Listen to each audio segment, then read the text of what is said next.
28 февралда Ош шаарында Бир бол саясий партиясынын Ош аймактык конференциясы болду. Анда 2020 жылдын 12 апрелинде өтө турган Ош шаардык кеңешине боло турган шайлоого Бир бол саясий партиясынан катыша турган талапкерлердин тизмеси бекитилди. 200ге жакын делегат шайлоого аттанып жаткан талапкерлердин тизмесин бекитти.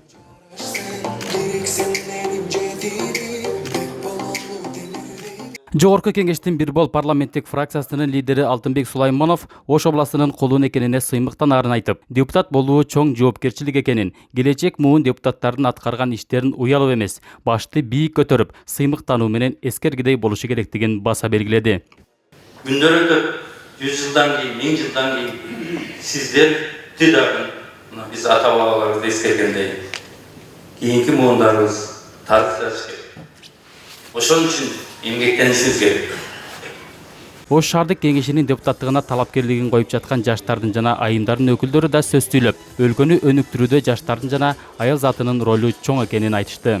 Аялдар мынабыз улутубузга карабай, жынысыбызга карабай, баардыгыбыз активдүү катышалы. Мына азыр бизге аябай ушул биздин өкмөт жакшы мыйзам чыгарып берди. Сыртка өлкөлөргө көпчүлүк келди, тажрыйба алды, башка парламенттер кандай иштейт, бардыгын билди. Конференцияга катышып жаткан делегаттар Ош шаардык кеңешине болгон шайлоого аттанып жаткан 70 талапкердин тизмесин бир добуштан колдошуп, аларга ийгилик каалашты. Amin. Allah.